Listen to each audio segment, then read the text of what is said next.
on va parler d'une chose que j'adore, c'est le principe de l'émulsion. Je vais bouillir la crème, je reviens. La crème est bien bouillie et on va la mélanger au chocolat en au moins 3 fois. Vous allez voir.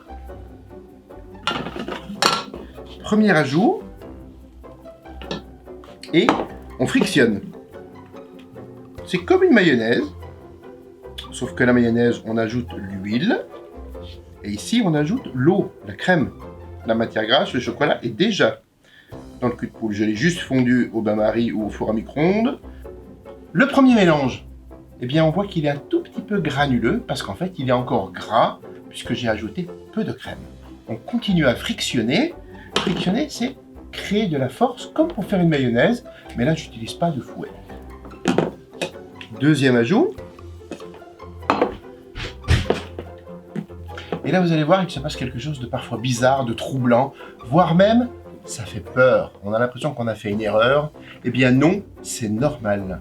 Au deuxième ajout dans une ganache, il arrive souvent ce phénomène de séparation. On appelle ça trancher, on appelle ça séparer. C'est le moment où la ganache est presque émulsionnée. Il manque encore un tout petit peu d'humidité. Mais regardez, c'est très important que vous compreniez le processus. Vous voyez, j'ai rajouté un deuxième ajout. Et là, je frictionne. Et pourtant, le mélange ne se lie pas. On ajoute un troisième ajout. Je frictionne. Et là, vous allez voir, comme par magie, eh bien, on va atteindre le point d'émulsion et la ganache va devenir toute lisse. J'ajoute le dernier ajout. On est à 4 ajouts.